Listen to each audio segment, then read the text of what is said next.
الحمد لله نشر بقدرته البشر وصرف بحكمته وقدر وابتعث محمدا إلى كافة أهل البدو والحضر. الحمد لله رب العالمين حمدا طيبا طاهرا مباركا فيه مباركا عليه، ملء السماوات وملء الأرض وملء ما بينهما وملء ما شاء ربنا من شيء بعد. أهل الثناء والمجد أحق ما قال العبد وكلنا لله عبد. أشهد أن لا إله إلا الله وحده لا شريك له، له الملك وله الحمد وهو على كل شيء قدير. يا من كلما نودي أجابا، ومن بجلاله ينشئ السحابا، ويا من كلم الصديق موسى كلاما ثم ألهمه جوابا، ويا من رد يوسف بعد در إلى من كان ينتحب انتحابا، ويا من اختار آل عمران وجازاهم بما قدموا الثوابا، ويا من خص أحمد باصطفاء وأعطاه الرسالة والكتابا.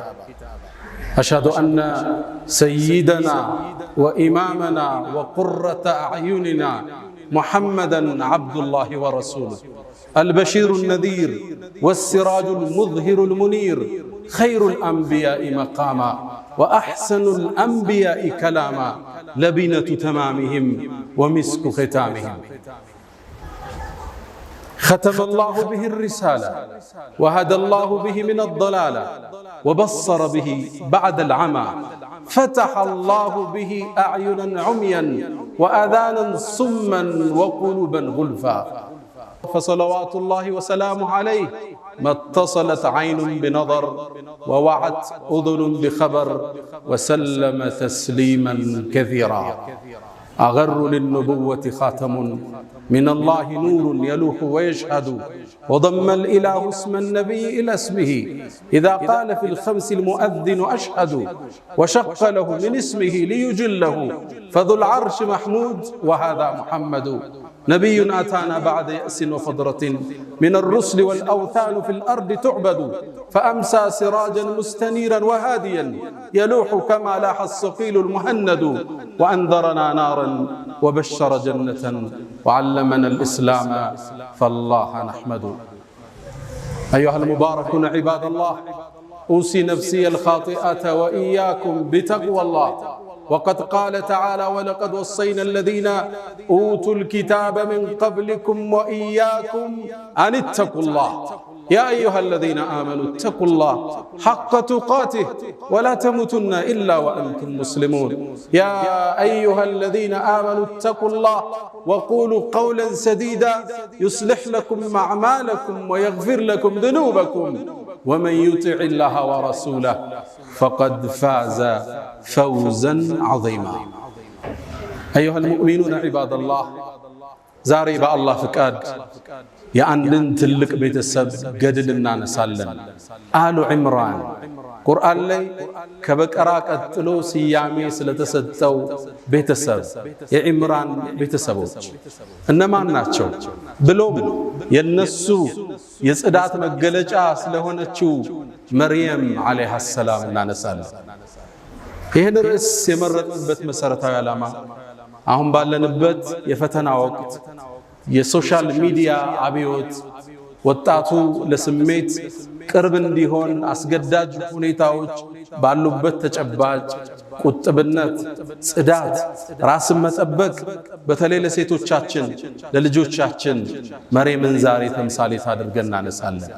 የብፁዕነት መገለጫ ራሷን የጠበቀች አላህ ያከበራት ከዓለማት ሴቶች በዘመኗ ከነበረው የመረጣት መርየም አለይሃ ሰላም አላህ ያከበራት ያላቃት ሴት። ቁርአን ውስጥ በሴት ስም የተጠራ ምዕራፍ የለም የሷ ስም ቢሆን እንጂ ሱረቱ መርየም። ቁርአን ውስጥ የሌላ ሴት ስም በስም አልተጠቀሰም የሷ ስም ቢሆን እንጂ 33 ጊዜ አላህ ቁርአን ላይ ስሟን ጠቅሶታል መርየም ይያል። እንዴት ቢያከብራት፣ እንዴት ቢያልቃት፣ ምን አይነት ሴት ሆና አግኝቷት ነው አላህ እንዴት ነው ከፍታዋን የሰቀለው። የሙሳን እናት ሲጠራ ኡሙ ሙሳ ሲል፣ የሙሳን እህት ሲጠራ فقالت لأخته قصي اهتو سيل آسيان يصنات تمثالت የሆነችውን የፊርዓውን ሚስት امرأة فرعون سيل የመርየምን እናት ራሱ ሐናን አላህ ራሱ امرأة عمران ሲል መርየምን ግን በስሟ ጠቅሷታል። ይቺ ሴት ማን ነች? ገድሏስ፣ ቁጥብነቷስ፣ ራሷን ክብሯን መጠበቋስ የአላህ የተአምር መገለጫስ እንዴት አደረጋት? የዛሬ ቆይታችን ላይ እናወሳዋለን። ጉዞዎች ሁሉ ከቤተሰብ ይጀምራል። የመርየም አባት ዕምራን ይባላል። ዕምራን የተከበረ የአላህ ባሪያ ነው። ነብይ አይደለም። ልብ በሉ፣ እንደኔና እንዳንተ ግለሰብ ነው። ግን አላህን የሚፈራ ዓቢድ፣ ዒባዳው የበዛ ስጁዱ የረዘመ ዚክሩ የበዛ የአላህ ምርጥ ባሪያ ነው። ትልቁን ምዕራፍ አላህ ከበቀራ በኋላ ያለው አለ ዕምራን የዕምራን ቤተሰቦች አሉ። ይህ ቤተሰብ ታሪክ ሰርቷል፣ ትውልድ ለውጧል፣ የአላህ ተአምር መገለጫ ሆኖ አልፏል። ሊወሳም ግድ ይለዋል። አላህ ከመረጣቸው ባሮች ውስጥ አንዱ ይሄም ቤተሰብ ነው። ኢነላህ ያንተ ጌታ አላህ ኢነላህ አስጠፋ አደምን መረጠ፣ ወኑሐን ኑሕን መረጠው፣ ወአለ ኢብራሂም የኢብራሂምን ቤተሰብንም መረጠ፣ ወአለ ዕምራን የዕምራንንም ቤተሰብ አላህ መረጠ። على العالمين በዓለማት ካሉት ሁሉ ذرية بعضها من بعض والله سميع عليم የተመረጠ ቤተሰብ። እዚህ ቤተሰብ ውስጥ አንዲት ብፁዕ ልጅ ወጣች። እሷም ኡሉል ዐዝም ሚነ ሩሱል ከሆኑት ውስጥ አንዱን ነቢዩላህ ዒሳን ኢየሱስን ለመውለድ በቃች። ታሪኩ የሚጀምረው እንዲህ ነው። እናቷ ሐና አንድ ልጅ ወልዳ መውለዷ ተቋርጦባት ነው። አላህ ልጅ እንዲሰጣት በጣም ለመነች። ከዓመታት በኋላ አላህ ከዕምራን ከባሏ እንድታረግዝ አላህ ፈቀደ። ያኔም ጽንስ መያዟን ስታቅ አንድን ዱዓ ወደ ሰማይ አሻገረች። ልብ በሉ፣ አንዲት ሴት ነች። ያወራችው ኖሬ ግን አላህ ተቀብሎት ቁርአን ውስጥ ተረከለ። አንተ አታቅም ያረከውን ዱዓ የዓለማት ጌታ ተቀብሎ አስተላልፎት ፈጽሞልህ ሊሆን ይችላል። አላህን ተመሳጠረችው። إذ قالت امرأة عمران ይላል ቁርአኑ ላይ። ልክ ስትቀሩት ልባችሁ በሐሳብ ይጎናል፣ በትዝታ ይዋኛል። ያን ቤተሰብ ትናፍቁታላችሁ። إذ قالت امرأة عمران إذ قالت ሚለው ላይ ተፍሲሩ اذكر ሚለው ቃል ወድቋል። አንተ መሐመድ የዕምራንን ባለቤት እንዲህ ባለች ጊዜ የሆነውን ለኡመቶችህ አውሳ። اذكر ሚለው ወድቋል ብላለች። ረቢ ጌታዬ እኒ ነበርቱ ለከ ማ ፊ በጥኒ ሙሐረረን ማኅፀኔ ውስጥ ያለውን ጽንስ እኮ ላንተ ነፃ አገልጋይ እንዲሆን ቃል ገባዋለች፣ ሰጥቼዋለሁ። ያንተ አገልጋይ ይሁን ሲወለድ፣ በይተል መቅዲስን መስጅድህን አገልጋይ ይሁን ነይቼዋለሁ አለች። ማ ፊ በጥኒ ማ ምንለው ሐርፍ መውሱል እንለዋለን በነሕው ቋንቋ። ዩፊዱ ልዑሙም ጥቅል ነገር ነው የሚያስዘው። ሆዴ ያለውን የቱሉም ነገር ለአንተ ነይቼዋለሁ። ወንድ ይሁን ሴት፣ ሁለት ይሁኑ ሶስት፣ ለአንተ አገልጋይ ይሁን። አረገዘች። ከመውለዷ በፊት ባሏ ዕምራን አልፏል። ስለዚህ ባል ስለሌላ የተወለደው ሴትም ይሁን ወንድ እሷን ሊያግዛት ነው የሚገባ። እሷ ግን ለአላህ ሰጠች። ሆዴ ውስጥ ያረገዝኩትን ጌታዬ ላንተ ሙሐረረን ነፃ ሲሆን አድርጌዋለሁ። ከዛስ ምን አለች? ፈተቀበል ሚኒ ተቀበለኝ። ስራ ሰርተህ መቀበል ማለት ቀቡል፣ አላህ በውዴታ ሲቀበል ቀቡል ይባላል። እዛ ነው ነቢዩላህ ኢብራሂምና እስማዒል የከዓባን ግንብ ያነሱ ረበና ተቀበል ሚና ኢነከ አንተ ሰሚዑል ዓሊም፣ ጌታችን ተቀበለ። ኸይር ትሰራለህ፣ ቁርአን ትቀራለህ፣ ዘካት ትሰጣለህ፣ እንዲቀበልህ ግን ሰማይን ታንኳኳለህ። ጌታዬ ተቀበለኛል። ኢነከ አንተ እኮ ሰሚዑን ዓሊም፣ ሰሚነ አዋቂን፣ ዱዓዬን ትሰማለህ፣ ዓሊም ንያዬንም የውስጤን ታውቀዋለህ ብላ ሰማይን አንኳኳች። ፈለማ ወضዐትሃ ልክ ስትወልድ ግን ወንድ አልነበረ፣ ሴት ተወለደች። የጠበቀችው ወንድ ሆኖ ዳዕዋን የሚያግዝ የዒምራንን የባሏን ኃላፊነት የሚወጣ መስጂድ የሚኸድም በኒ እስራኤሎችን ለማቅናት የሚታገል ሰው እንዲሆን ነው ንያዋ። ሴት ወለደች፣ ደነገጠች። ቃለት ብላለች ረቢ ወضዕቱሃ ኡንሳ፣ ሴት እኮ ወለዱ። ሴት ደግሞ እንደ ወንድ አይደለም።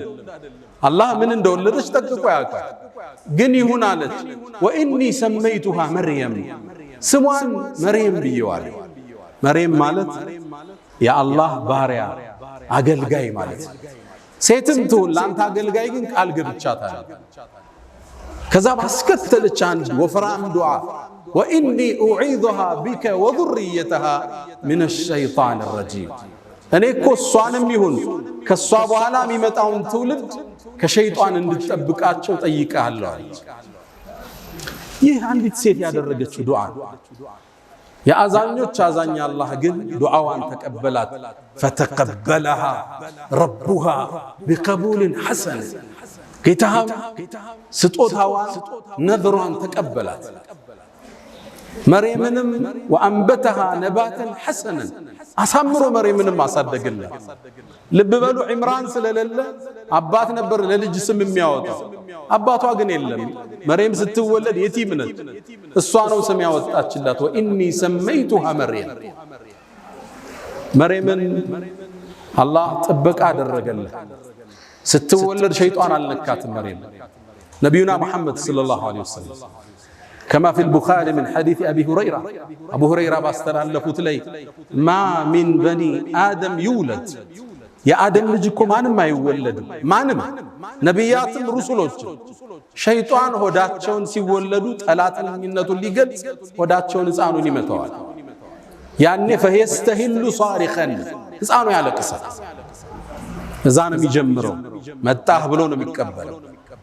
መርየምንና ልጇን ሲቀራሉ ነቢዩ ዓለይሂ ሰላቱ ወሰላም ፈተቀበለሃ ረቡሃ ቢቀቡልን ሐሰን፣ ለሌላ ነቢያቶች ያልሰጠውን ዕጣ ለእሷና ለልጇ ለልጅ ልጇ አላህ ተቀበለ። አንተ የምታደርገው ዱዓ የሰማይን በር ከፍቶ ተአምር ሊፈጽም ይችላል። ይህን ነው አላህ ሊያስተምረን የፈለገ። መርየምም ማደግ ጀመረ። እናቷ ለቤተል መቅዲስ አገልጋይ ነይታታለች። ስለዚህ ወደዛ የምትሄድበት እድሜ ሲደርስ ሴት ነች። መስጂድ ውስጥ ገብታ እንዴት ታገልግል? እዛ ውስጥ እንዴት ነው የምትኖረው? ማን ይንከባከባል? ኃላፊነት የሚወስድ ሰው ያስፈልጋል። መጣችና ዘከሪያ የመጀመሪያ ልጇን ያገባ ባሏ ነው ነቢዩላህ ዘከሪያ። መጣች፣ ጥያቄ ያቀረበች፣ መርየምን ተረከቡኝ አለች። እዛ ውስጥ ገብታ መስጂዱ ኑሮዋ እዛ እንዲሆን እዛው እንድትሰግድ አላህ እንድታመልክ ሰጋጆችን እንድትከድም ነው። ዘከሪያ መውሰድ ሲፈልግ ግን የዒምራንን ቤተሰብ ልቅና የሚያውቁት ቀሳውስቶች ዑለማዎቹ እኛም እድሉ ይገባናል። መርየምን ለመንከባከብ ግጭት ተፈጠረ፣ ውዝግብ ተፈጠረ። ውዝግቡንም ለመዳኘት አንድ ሐሳብ ቀረበ። በቃ ዕጣ እንጣጣ፣ እንጨት እንጣጣ፣ እሱ ይዳኘን ተባለ። ሻሉ እንጨቶች ያዙና የሚፈስ ወንዝ ላይ ወስደው ጣሉት። ከወንዙ ፍሰት በተቃራኒ የሄደለት ሰውዬ እንጨቱ እሱን መርየምን ይንከባከባል ተባለ። እንጨቱም ሲጣል ለዘከሪያ ወጣለት። ልባቸው እንዲረጋጋ እንደገና ሞከረ፣ ለሱ ወጣ። 3 ጊዜ ለዘከሪያ ወጣ። ለዛ ነው አላህ ወከፈለሃ ዘከሪያ፣ እሷን የመንከባከብ ኃላፊነትም ዘከሪያ ወሰዳል። ለነቢዩ ዓለይሂ ሰላቱ ወሰላም የነ መርየምን የነ ዘከሪያን ታሪክ ይተርክላቸውና ዛሊክ ይሄውን የነገርነው እኮ ሚን አንባኢል ገይብ ከሩቅ ሚስጥር ነው የነገረን። አንተ እኮ ከነሱ መሃል አልነበርክም። ዕጣ ሲጣጣሉ አዩሁም የክፍሉ መርየምን እኔ ነው የሚገባኝ እኔ እያሉ ዕጣ ሲጣጣሉ እኮ አንተ መሐመድ እነሱ መሃል አልነበርክም። ወማ ኩንተ ለደይህም ኢዝ የኽተሲሙን፣ እነሱ መሃል ውዝግብ ሲፈጠር መች ነበርክና ይላቸዋል። አህመድ ዲዳት የንጽጽር ኤክስፐርቱ ይሄን አንቀጽ ሙእሚን ሲቀራው እንባውን መቆጣጠር አይችልም ይላል። አላህ ለመልእክተኛው ዓለይሂ ሰላቱ ወሰላም ከመቶ ዓመታት በፊት የነበረን ክስተት ዘግቦ እየነገራቸው ነው። የነበረውን ፍጭት፣ ውይይት፣ ማን ነው የሚገባው፣ ይሄን ውዝግብ ሁሉ አላህ ለመልእክተኛው በወህይ እየገለጠላቸው መርየም ማደግ ጀመረች። ቤተል መቅዲስ ውስጥ ገባች። ሚንከባከባት ዘከርያ ነው። ልብስ ይወስድላታል፣ ምግብ ይወስድላታል፣ እንክብካቤ ላይ ነው። መርየምን አላህ ከልጅነቷ ጀምሮ ከራማ ሰጣት። ከራማ ማለት ለሌሎቹ ብዙ ጊዜ የማይከሰት ክስተት አላህ በእጅህ እንዲፈጸም ሲያረጋው ማለት ተአምር ይታይባት ነው። ታዲያ አንዴ ዘከርያ ደነገጠ። በገባ ቁጥር ምግብ ያገኛል። እንዴ ነው አይደል? እንዴ እሷን የመንከባከብ ኃላፊነት የምወስደው ምግብ ማን አመጣላት? ያልፈዋል። ኩለማ ደኸለ ነው የሚለው ዘከርያ ወደ እሷ በገባ ቁጥር ሁሌም ምግብ ያገኛል። ወጀደ ዐንደሃ ሪዝቃ ምግብ ያገኛል። አንዴ ጨነቀው። እንዲጠይቅም ያስገድደው አንድ ምክንያት አገኘ። የክረምቱን ምግብ አላህ በበጋ ይሰጣታል። በበጋ ማይገኘውን በክረምት ይሰጣታል። ዘከርያ ተገረመ። ያ መርየም አንቺ መርየም ሆይ አና ለኪ ሃዛ ይሄ ነገር ከየት ነው የመጣው አለ። ያመጣልሽ ሰው አለ? እንዴት የክረምቱን በበጋ አገኘሽ? አንድ መልስ መለሰች። ቃለት ሁወ ምን ዐንድላህ ይሄ የምታየው ሲሳይ ከአላህ ዘንድ ነው።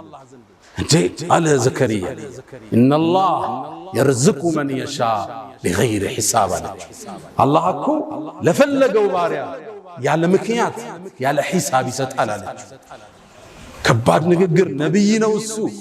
እንዲህ አይነት የቂን ከታናሿ ልጅ አየ። ሁናሊከ አላህ ነቢዩላህ ዘከርያ ልጅ አልወለደም ነበር። እድሜው 120 ዓመት ደርሷል። ሚስቱ 98 ዓመቷ ነው።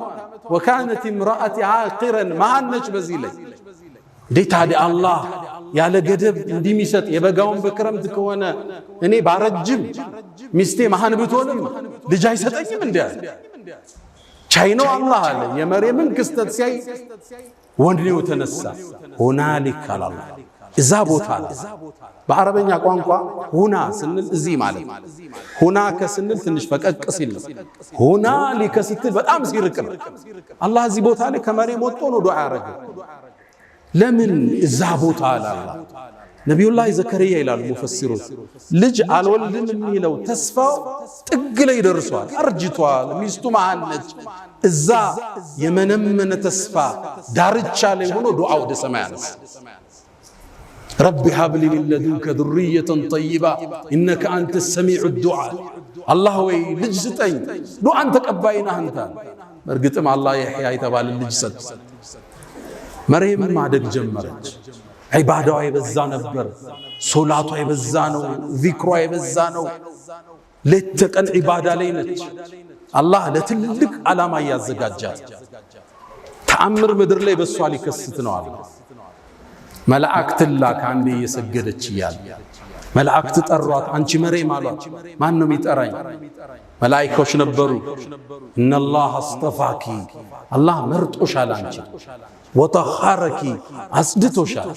ወስጠፋኪ ዓላ ኒሳኢል ዓለሚን በዘመንሽ ካሉ ሴቶች ሁሉ አንቺን አላህ መርጧል አላት። ያ መርየም አንቺ መርየም እቁኑቲ ሊረቢኪ ወስጁዲ ወርከዒ መዓ ራኪዒን ከሰጋጆች ጋር ኢባዳሽን ጠንክሪ ለትልቅ ዓላማ ታጭተሻል አሏት መላእክቱ። መርየም አደገች። እድሜዋ እየገፋ ሄደ። 17 ዓመት እንደሆናት በአንድ በተባረከ ቀን ወደ ምስራቃዊ ቦታ ከቤተል መቅዲስ ለቃ ሄደች። እዛ ቦታ ስትሄድ ከሰማይ ሰማያት ሌላ መልእክት ተላከ። መላእክቱ ጅብሪል ሐዋውን እየቀዘፈ ፊት ለፊቷ ተከሰተ። ክስተቱን ቁርአን በሚያምር መልኩ ተርኮታል። ይሄን ትረካም የኛው ነጃሺ ይሄ መስጂድ የተሰየመላቸው ታላቁ ንጉስ ሲሰማ እንባቸውን መቆጣጠር አልቻለም። አላህ እንዲህ ይላል ወዝኩር ፊል ኪታብ መጽሐፍ ውስጥ አውሳ መርየምን አውሳ ኢዝ እንተበዘት ሚን አህሊሃ መካነን ሸርቅያ ከቤተሰቧ በምስራቃዊ በኩል ተገንጥላ በሄደች ጊዜ ፈተኸዘት ሚን ዱንህም ሒጃብ ራሷን ጋርዳ ወደ ዒባዳ ወደ ተፈኩር ቁጭ አለች መርየም። ፈአርሰልና ኢለይሃ ሩሐና እኛም ጅብሪልን ላክነዋል። ሩህ ስሙን ጅብሪልን አላህ ሩህ ይለዋል።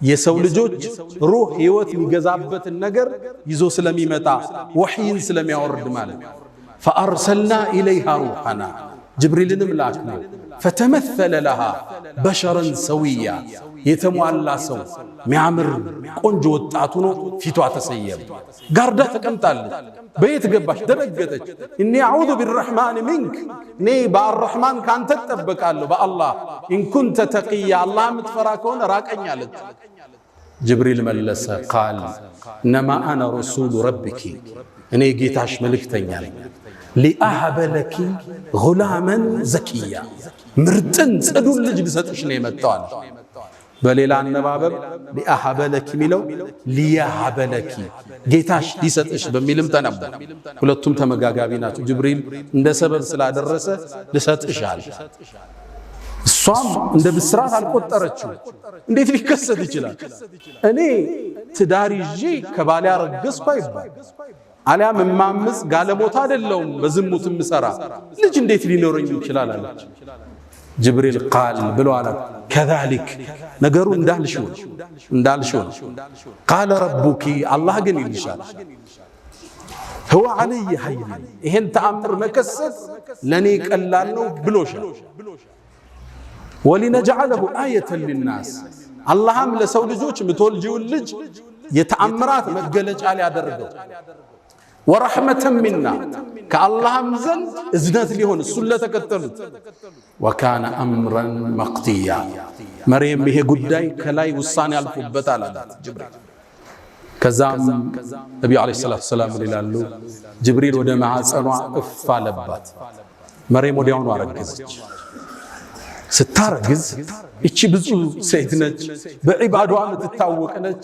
እርግዝናዋን እንዴት ትግፋው እንደምንም ደብቃ በአምልኮ አሳለፈች ዘከሪያ ተንከባካቢዋ ነው ሲያያት ያረገዘች መሰለች ከዛም ጠጋላት አንቺ መርየም ማለት አንድ ዘር ያለ ሌላ ዘር ይበቀላል እንዴ አላት የጠየቃት መጀመሪያ ዘር የፈጠረው ያለ ዘር አይደል አለች መልሷ ከበደው አስከተለላት አንቺ መርየም ወይ አንድ ሰው ያለ አባት ልጅ ሊኖረው ይችላል እንዴ አላት አሁን አባታችን አደም ያለ አባትም ያለ እናት አይደል የተወለደ አለች መልሷ ከበደው ፊት ለፊት መጣላት መርየም ሆይ አርግዘሻል ሚስጥሩን ነገረችው ዘከሪያ ሆይ መላእክት መጥቶ አብስረው ከሰማይ መላእክ መጥቶ እንዲህ ተከስቷል ብላ ነገረች ዘከሪያ ምን ክስተት ያቀናል ምጧ እየጨመረ ሄደ ማንተኗ እርግዝናዋ በትክክለኛው የሙፈሲሮቹ ንግግር 9 ወር ቆይታለች የመጨረሻ የመውለጃ ጊዜዋ ሲደርስ ተገንጥላ ከቤተሰቦቿ ራቀች አዋልዱኝ እንዳትል ከማን አረግስኩ ልትል ታገሺ ብሏታል አላህ ተአምር ሊከሰት ነው ብሏታል ብቻዋን ርቃ ሄደች መካንን ቀሲያ ነው ብለዋል ከዛም የደረቀ የቴምር ዛፍ አለ እሱን ተደገፈች ምጡ መጣባት ልብ በሉ የ17 ዓመት ወጣት በዚህ ላይ ድንግል ነች አዋላጅ በዙሪያዋ የለም ምጡን ብቻዋን ያማጠችው ምጥ ከባድ ነው ድንግል ለሆነች ሴት ታዲያ መርየም ልትወሳ ይገባት ምጥ ውስጥ ስትገባ ልጁ እየተወለደ ነው አመማት ከዛ ደግሞ ልጁን ወልዳ ይዛው ልትሄድ ነው የታመጣሽ ሊባል ነው አባቱ ማን ነው ሊባል ነው ጭንቅላቷ ፈረሰ فقالت يا ليتني مت قبل هذا ከዚህ በፊት ሙቼ በነበር ምን አለ وكنت نسيا منسيا ተረስቼስ በነበር አለ ወዲያው ዒሳን አላህ አወጣው ልጇን ኢየሱስ ተወለደ فناداها من تحتها ملائكه يتطارات عليام ልጇ ነው ይባላል ልጇ ሚለው قول اصح منو ለሚቀጥለው ተአምር መንደርደር ያስለው فناداها من تحتها الله عيسى አናገረው ከሆዷ እንደው አትዘኝ ብይጠጪ ውሃም እዚህ ያለ ዛፉንም መታመት አርጊው ቴምሩንም በያለ ተረጋጋች እሱም በላች ውሃውን ጠጣች ኃይሏ ተመለሰ ይሄን ጻል ልጅ አዝላው መርየም ወደ በኒ እስራኤሎች መጣች ድሮም ክፍተት የሚፈልጉላት ብዙ ሰዎች ነበሩ በዒባዳዋ መሻይኾቹን ሁሉ በልጣ ጥርስ የነከሱባት ብዙ ናቸው ይሁዶቹ አይወዷትም ነበር ልክ ይዛው ስትመጣ ዛሬ ጾም ያለው በያትናገሪ ተብላለች ወደ በኒ እስራኤል ይዛው መጣች فأتت به قومها تحمله ተሸክማው ይዛው መጣች ህዝብ ተሰበሰበ ያ መርየም ምንድነው ይሄ ጉዳይ لقد جئت شيئا فريا ከባድ ነገር ይዘሽ መጣሽው ያ አኽተ ሃሩን በነሱ አገር ሃሩን የሚባል ሰውዬ ነው በኢባዳው የታወቀ ነው ከወንዶቹ ስለዚህ እሷንም እንደ ሃሩን በኢባዳዋ ጠንካራ ነሽ ነበር የምትባል አንቺ የሃሩን ጓደኛ መሳይ ሆይ ምንድነው ያመጣሽብሽ አባትሽ መጥፎ ሰው አልነበር እናትሽ ዝሙት ሰሪ አልነበረች ይሄ ልጅ የት መጣ መቼ ነው ያገባሽው ከየት ወለድሽ فاشارت اليه ጾም ያለው በይ ተብላለች ወደ ነብዩላህ ዒሳም አመላከተች ህፃን ነው ገና የተወለደ ጫቅላ ነው ከዛ ተገረሙ كيف نكلم من كان في المهد صبيا እንዴት የታዘለ ህፃን እናወራለን አትቀልጅብን ምንድነው ሚስጥሩ አለ አላህ ነብዩላህ ዒሳን እጇለ ያላናገር قال اني عبد الله اني الله ባሪያ አታኒ الكتاب ለወደፊት መጽሐፍን ይሰጠኛል وجعلني نبيا نبي ማድረግ واوصاني بالصلاه والزكاه ما دمت حيا وبرا بوالدتي مريمንም ሊያጽናናት ነው ለናቴም ደግ አርጎኛል ولم يجعلني جبارا شقيا والسلام علي እናቱን አሁንም ያጽናናት ነው በኔ ላይ ሰላም ይስፈናል ህፃኑ ኢየሱስ والسلام علي يوم ولدت ويوم اموت ويوم ابعث حيا الله ያለ አባት ልጅ ፈጥሮ ለበኒ እስራኤል አሳያቸው ሁሉን ነገር ቻይ ጌታ እንደሆነ ገለጠላቸው ህፃን ልጅ እንደማይናገር ያውቃሉ አናግሮ አላህ አሳያቸው ይሄ ህፃን ነገ ትልቁ ነው ይላካል ተከተሉት ማለት አላህ አስከትሎ ምን አለ ذلك عيسى ابن مريم ኢየሱስ ማለት እንግዲህ ይሄ አላህ እኮ ልጅ ሊይዛ ይገባው ሱብሃነ ጥራት ይገባው ኢየሱስ እንዴት ልጅ ሊሆን ይችላል እንዴት የጌታ ስልጣን ተጋሪ ሊሆን ይችላል ذلك عيسى ابن مريم የመርየም ልጅ ኢየሱስ ማለት ይሄ ነው እንግዲህ አላህ አላህ ልጅ ሊኖረው አይገባም ሱብሃነ አንድ ነገር ሲፈልግ ሁን ይለዋል ይሆናል አላህ ኢየሱስን ልጅ አድርጎ ሊይዛ ይገባው ማለት ኢየሱስም ንግግሩ ሲቋጭ ምን አለ አላህ ረቢ የኔ ጌታ እሱ ነው ወረብኩም የናንተም ጌታ ፈዕቡዱ ተገዙት هذا صراط مستقيم ቀጥተኛው መንገድ ይሄ ነው አላቸው ከዛ ትልቅ ቤተሰብ ከዚች ብፁዕ ወጣት ኢየሱስ የተባለ ከታላላቅ ነቢያቶች አንዱ የሆነ ኡሉል ዐዝም ሚነ الرسل ምድር ላይ ተከሰተ ጥብቁነት ሽልማት አለው ቁጥብነት ደረጃን ከፍ ያረጋል ራስን መጠበቅ ለሽልማት ለእንደዚህ አይነት ታሪክ ያበቃል መልካምን እንስራ ከመጥፎ እንራቅ አላ ወስተግፊሩ ረበኩም ፈጡባ للمستغفرين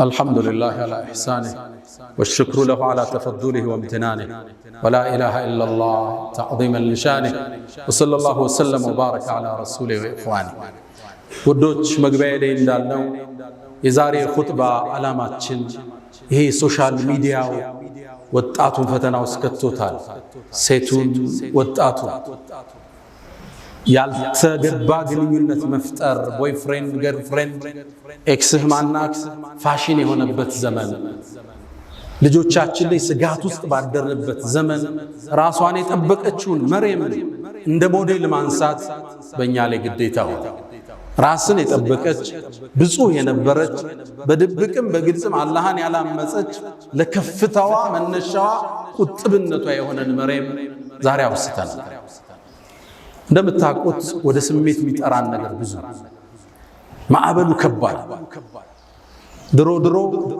ሴት ለማየት ከቤት መውጣት ግድ ይላል አሁን እጆች መሃል የዓለም ሴቶች አሉ ሞባይል ውስጥ ይህን ፈተና ማለፍ ለዚህ ወጣት ፈታኝ የሆነበት ዘመን ተደብቆ የሚጎረጉረው ነገር ብዙ ነው ድብቅነት ተደብቀ የምታደርገው ኻፊደቱን ራፊዓ ሚሰቅልህ የሚጥልህም እሱ አደባባይማ ችግር የለም ለሰው ልታስመስል ትችላለህ ግን አንተና ሞባይል ብቻችሁን ስትቀመጡ አንተና ሴክሬታሪ ብቻህን ስትሆኑ አንተና እገሊት ብቻችሁን ስትሆኑ ያኔ አላህ አንተን ያያል መርየም ራሷን ጠበቀች። ከፍታን አላህ ሰጣት። ለምእመናንም ሞዴል አደረጋት። ወለቲ አሕሰነት ፈርጀሃ ያቺ ሀፍረተ ገላዋን የጠበቀችው ብሎ አላህ በክብር ያነሳት። ብዙ እህቶቻችንን እንመለከታለን ሶሻል ሚዲያ ላይ ቭሎግ ሰሪ ሆነዋል። ከንግድ ጋር ማይገናኝ ጀስት ራስን ለመሸጥ ቁንጅናን ለመግለጽ ትዳርን ለመፈለግ ቲክቶክ ላይ ልታያቸው ትችላላችሁ። ይሄ ቦታው አይደለም። ትልቁ ወሲያዬ ብዙ ወንዶች እዛ አደባባይ ላይ የሚያገኙትን ሴት ለትዳር አይፈልጓት። አንዱ ገርል ፍሬንድ ያዘኝ ትላለች። አንዷ የተወበተች ልጅ ታሪኳን ሲትጽፍ ከዛም በፍቅር ቆየንና ሊያገባ ፈለገ። እንደሚያገባኝ አውቃለሁ። ሰርጋችን መቼ ነው ስለው እኔ እኮ ለትዳር ያንቺ አይነትን ሰው አልፈልግም ለጊዜያዊ ቆይታ ነው እንጂ አለ። እኔ ለትዳር የምፈልገው እኮ ወንድም አታውቅ ሶሻል ሚዲያዋ ብዙ ረብሻ ውስጥ የሌለች ቁጥብ የሆነች የልጆችን እናት ነው የምፈልጋት። አንቺ እኮ ከወላጆችሽ ከሰረኩሽ እኔ ከኔ ማትሰረቅበት ምን ምክንያት አለሽ? ሴቶች ራሳችሁን ጠብቁ። ቦይ ፍሬንድ የሚፈልጋችሁ ካለ ለሽግግር ነው ለትዳር እንዳታስቡ። ሌላኛው አንዱ ቦይ ፍሬንድ አውሎ ቆይ ከዛ እንጋባ ስትለው አንቺ ሙእሚን ነሽ አላት። አዎ አለች። ኢነመል ሙእሚኑነ ኢኽወቱን አላት ይባላል። ታዲያ ሙእሚኖች እኮ ወንድማማች ናቸው አላት። እኔና አንቺ ፋሚሊ ነን እንጂ ባለ ትዳር መሆን አንችልም። ራስን መጠበቅ መልካም ዕጣን አያስመልጥም፣ ሽልማትን አይቀማም። ወዳጆች የነቢዩላህ ሹዓይብ ልጅ ወደ ሙሳ ስትመጣ አመጣጧን አላህ ገልጾታል። ወጃአት ኢሕዳሁማ ተምሺ ዐለ እስትሕያ ራሷን ጠብቃ መጣች። ሙሳን የመሰለ አላህን ያናገረን ነቢይ ማግባት ቻለች። ሐያዋ ከትዳር አላገዳት። ቁጥብነቷ ታላቁን የአላህን ነቢይ በማግኘት ልትሸለም ተደረገች። ትልቁ መልእክት መርየምን ያነሳንበት ራሳችን እንጠብቅ። ወጣቶች በተለይ ሴቶች ምንሰማው ታሪክ ብዙ ነው። የብዙ ሰዎች ህይወት እየተበላሸ ፊውቸራቸው እየጨለመ መጫወቻ እየሆኑ ነው የወጣቱ። ራስን መጠበቅ ለቁም ነገር እስኪደርሱ ቤተሰብ ሸልሞ እስኪድራችሁ ድረስ ስሜትን ማረክ፣ ራስን መቆጠብ ከመርየም የምንማረው ታሪክ ነው። ሁለተኛ ከኹጥባችን የምንወስደው የወላጅ ዱዓ ያረገችው ማነች? የመርየም እናት ነበረች።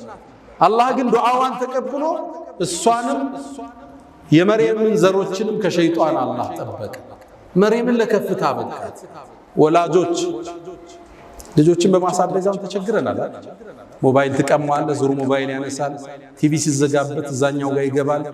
ልጅም ማሳደግ ፈታኝ ዘመን ነው አይደል? ይሄ በተርቢያ ብቻ እናልፈው። እንዲቀራ በመቆጣጠር ብቻ አንችለው። ዱዓ የሚባል መሳሪያ አላህ እንዲያገረው ለልጅ ብቻ የሚደረግ ዱዓ ነው። ከሌሊቱ ስትነሳ፣ ጾመ ስታፈጥር፣ ሰግደ ስጨርስ ልጅን አስተካክልልኝ። ፉደይል ብን ዒያድ ታዋቂው ታቢዒን አንድ ዱዓ አለው። አላሁመ ልጁ ነበር አስቸገረ፣ ይመክረዋል፣ አይሰማውም፣ ይረብሻል፣ አመፀኛ ሆነ። ጨረሻ ሌሊት ተነሳና አንድ አቤቱታ አቀረበ። አላሁመ ኢኒ ዓጀዝቱ አን ተርቢየት ወለዲ፣ ልጄን ማስተካከል አልተሳካልኝ፣ አንተው አስተካክለው። እሱም ይመስል ምርጥ አላህ አረገ። ልጆች ዱዓ ይፈልጋሉ። 90% እመኑ ዱዓ። ከሌሊቱ ተነስታችሁ ዑምራ ስትሄዱ ሐጅ ስትሄዱ 90% ዱዓችሁ ለልጆቻችሁ አሉ። በዱዓ አላህ በተአምር እንዲቀይራችሁ በቁጥጥራችሁ። ቴክኒካቸው ብዙ ነው ልጆቹ።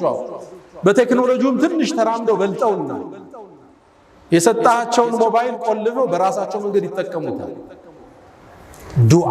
ዱዓ ከመርየም እናት ምንማረው።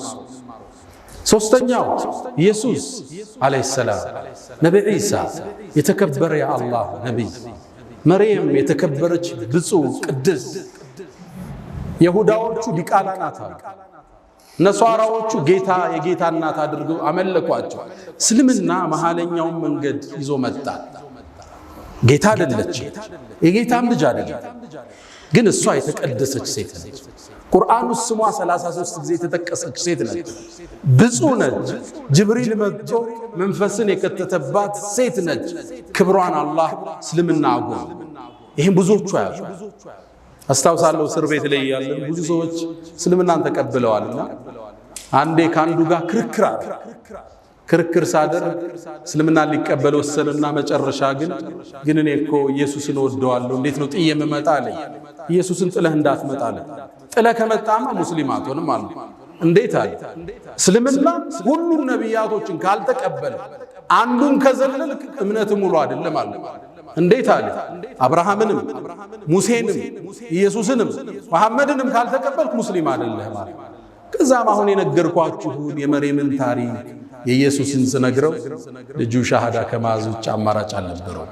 አብዛኞቹ አያውቁ መርየም እኛ ዘንድ ያላትን ቦታ ቁርአን እንዴት አክብሮ እንደጠራት እሷን አይደለም የእናቷን ዱዓ የሐናን ጠቅሶታል። የአባቷን የቤተሰቡን ስም ምዕራፍ አርጎታል። አለ ዒምራን የኢየሱስን ተአምር ንገረው። አለ ዒምራንን አልፈ ሱረቱን ኒሳ አልፈ ሱረቱል ማኢዳ ትገባለህ። እሱ ስለ ኢየሱስና ስለ ሐዋርያቶች ነው የሚያወራው። አላህ ከሰማይ እንዴት ማዕድ እንዳወረደላቸው ሱረቱል ማኢዳ አያውቁም አብዛኛው።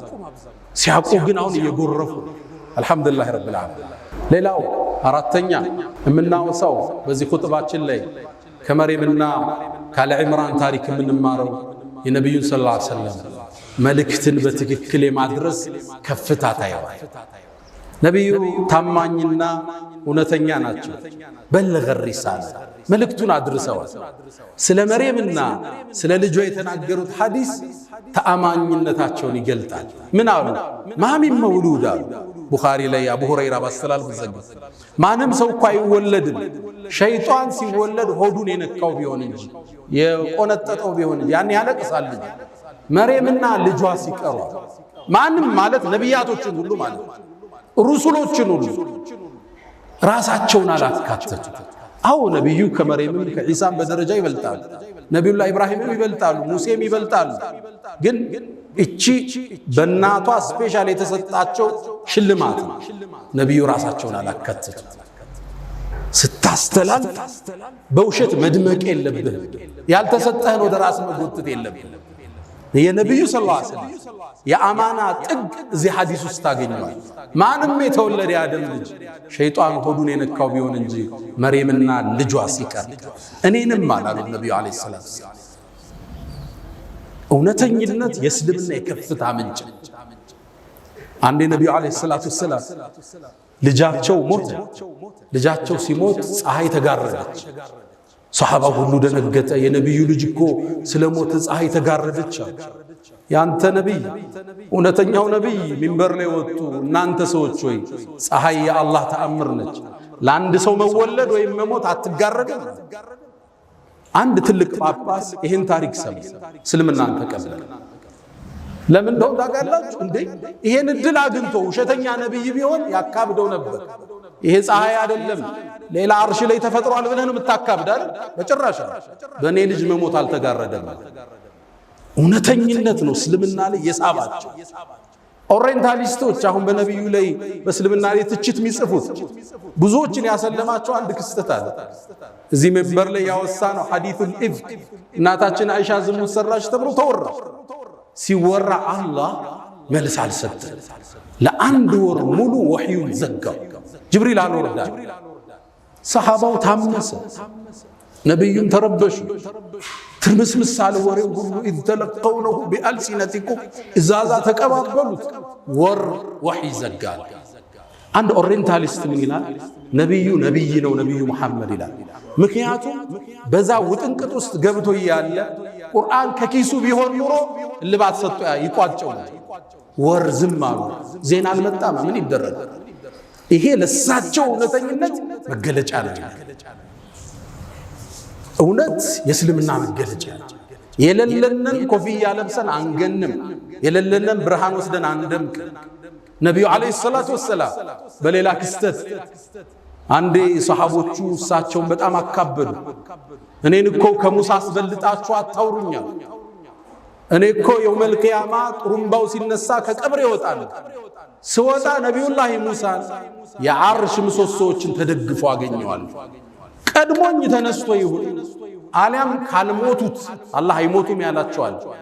ونفخ في الصور فصعق من في السماوات ومن في الأرض إلا من شاء الله بطرمباو ما يموتوا كسو مشاء ውስጥ የከተታቸዋል ሙሳም አምልጦ ይሁን እዚህ መሻ ውስጥ አሊያም ቀድሞ የተነስቶ እንደሆነ አላቀም ከሱ በላይ አታጋኑኝ ይላል ራሳቸው ዝቅ ሲያረጉ ማለት እውነተኝነት የእስልምና መገለጫ የከፍታቸው መገለጫ ነው አላ صلوا وسلموا على البشير النذير والسراج المنير وعلى آله وصحبه أجمعين يا من تحبون النبي محمد صلوا عليه وسلموا طول المدى فصلاتكم وسلامكم نورا لكم بأمسكم وبيومكم ولهم غدا إن الله وملائكته يصلون على النبي يا أيها الذين آمنوا صلوا عليه وسلموا تسليما اللهم صل على محمد وعلى آل محمد كما صليت على إبراهيم وعلى آل إبراهيم وبارك اللهم على محمد وعلى آل محمد